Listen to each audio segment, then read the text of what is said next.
Mountain News, first at 4, continues.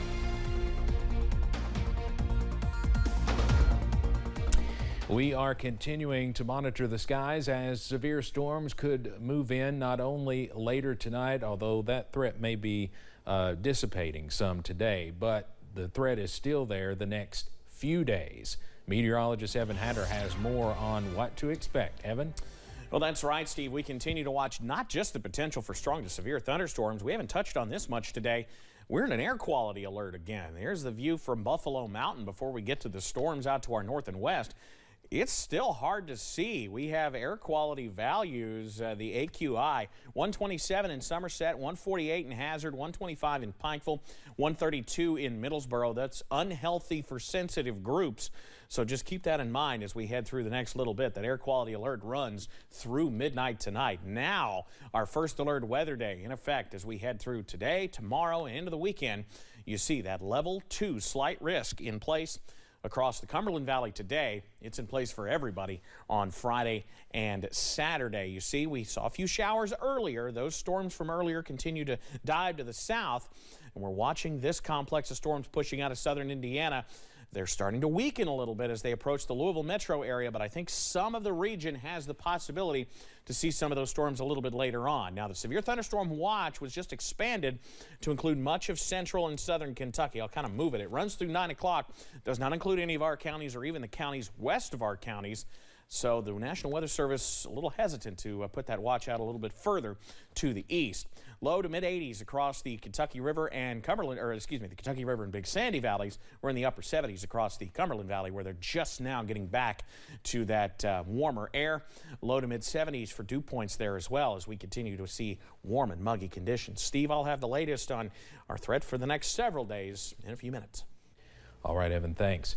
The family of Amber Spradlin gathered in Floyd County today for a news conference, asking for change in the wake of her murder last week. Friends, loved ones, and community members shared their concerns about the county's current 911 communications.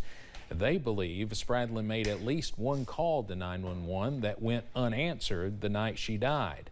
They say their hope is not to push against those working to solve the murder, but to push for change. It's important that nothing happens to another person. Amber can't be saved, but maybe somebody else will be saved.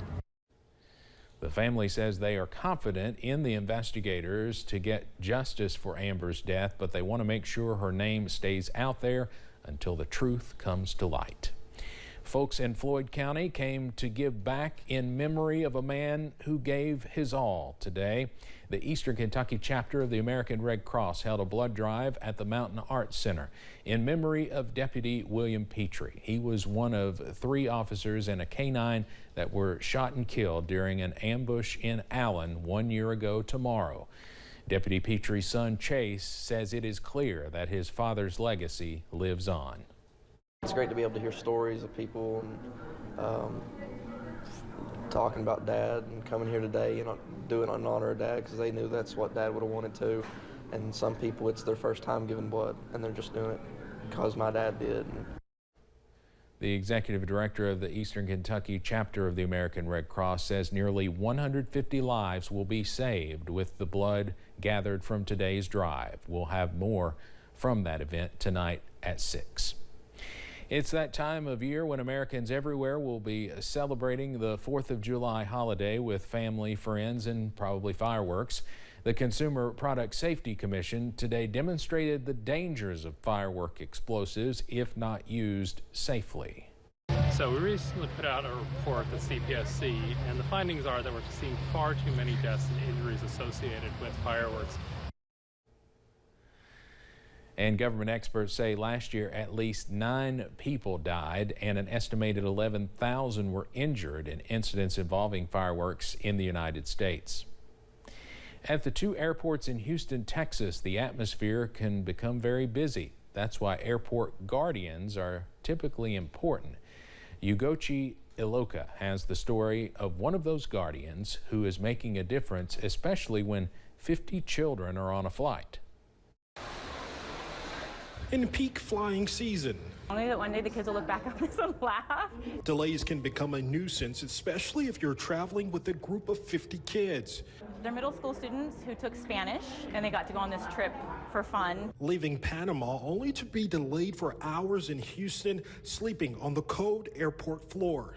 It puts a tear in your eye to have someone who cares so much who didn't need to. But it hasn't been a complete disaster for the group of Portland students. My first reaction is to get them something to eat, to get them something to drink, because I know they're tired, they're away from home, from their family and friends. Students say Bridget is the airport guardian angel. For Bridget, who works at the airport, she says she's touched by the students' gratefulness as she helped keep them going during the delay. These are kids, and I was just so touched by it. But prayers have been answered. The students are heading home. We don't have a hotel tonight, and we're going to Portland.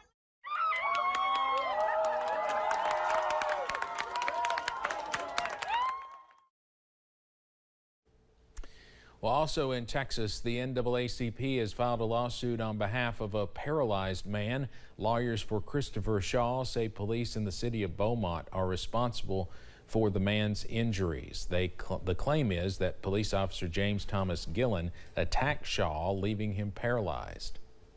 We come here today to file this public records lawsuit against the sheriff, Attorney Lynch, to release the video.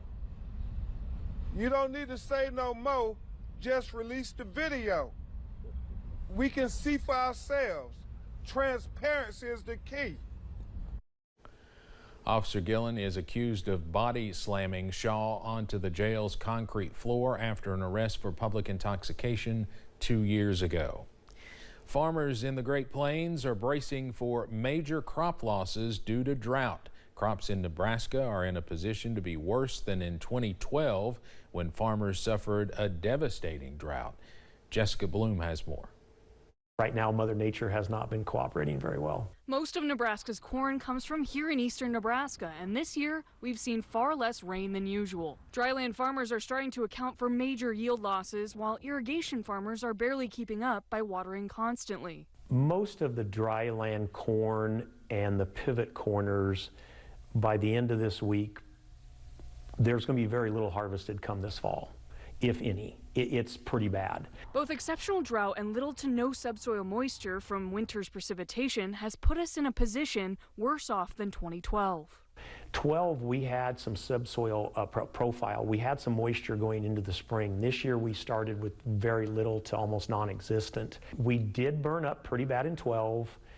We had some pretty low yields, but right now we're looking at where we may not even have anything on some of the dry land. So it's already worse. In a better year, Nerid will see 150 to 200 bushels per acre. But realistically right now, he says much of his dry land will be zeroed out or very few bushels, if any. Crop insurance agents and adjusters are coming out and starting to look at the dryland corners and some of the dryland fields.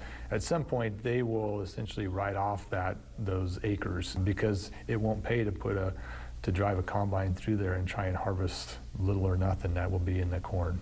Crop insurance will offset some of the costs, but with increased prices for fertilizer, seed, and land costs, it will not offset everything, leaving farmers at a loss. Livestock are being affected because of pastures not growing and the low hay yields. Normally, Nerid has about 200 to 225 big round bales, but right now he has about 10.